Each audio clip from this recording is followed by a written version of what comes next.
त्यानंतर पाणी आलेलं होतं आम्हाला नळाला, तर मग मी भरून घेतलं आणि भरून घेतल्याच्या नंतर मग इकडं थोडंसं गॅस लावून घेतला आणि मग मी सुद्धा कोमट पाणी प्यायला ठेवलं होतं गॅसवरती. तर तुम्ही बघू शकता इकडे माझं कोमट पाणी पण झालं होतं. मी रोज सकाळी 1 ग्लास कोमट पाणी घेत असते. तर मग मी घेतलं आणि थोडंसं इकडं तिकडं केलं. त्यानंतर मग लगेचच इथं मी माझ्या पुरता चहा ठेवला होता. तर इथं चहा माझा एकटीचा उकळत होता. तर मग मी चहापत्ती टाकून घेतली आणि नंतर दूध टाकलं. तर थोडंसं उकळू दिलं. तर मग साखर टाकली थोडीशी आणि मग उकळू दिला थोडासा चहा. त्यानंतर मग लगेचच ओतून घेतला मी चहा इकडे. तर ओतून घेतल्याच्या नंतर मग मुलांना पण मी उठवाय गेले होते. मुलं पण म्हणले आज रविवार आहे, थोडंसं झोपू दे. त्यांना पण थोडं क्लासला जायचं होतं उशिरा थोडं. चला मग आज संडे स्पेशल आम्ही पोहे बनवणार आहेत. तर चला मग आता आपण बनवूया पोहे. तर इकडे मी सगळी तयारी करून घेतलेली आहे पोह्याची. बघू शकता तुम्ही, कांदा, मिरची, कोथिंबीर, कढीपत्ता, शेंगदाणे आणि इकडे पोहे पण भिजून ठेवलेले आहे. चला तर मग आता बनवूयात आपण.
तर बघू शकता अशा प्रकारे आपले पोहे बनून तयार झालेले आहेत.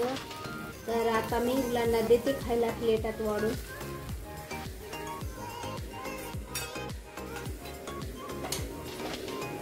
अशा प्रकारे आपले पोहे तयार झालेले आहेत आणि मी प्लेटात वाढून घेतलेले आहेत. आता मी मुलांना देते आणि तुम्ही पण आमच्या सोबत नाश्ता करायला चला. तर मग आता नाश्ता ते झाल्याच्या नंतर मग मी दुपारी भाकरी घेतल्या करायला.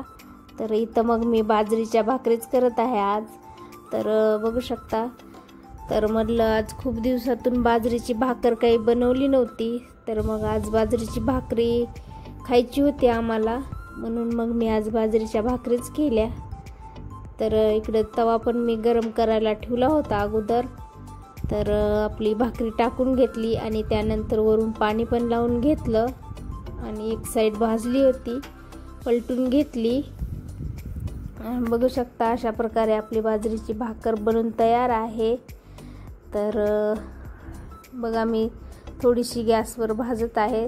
तर गॅसवर भाजल्याने खूप छान लागते बाजरीची भाकरी. आणि इकडं टोमॅटोची चटणी पण बनून झाली होती.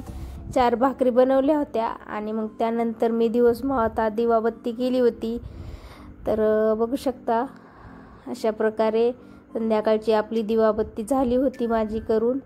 तर म्हटलं तुमच्यासोबत शेअर करावी आणि मग मी तुम्हाला दाखवत होते.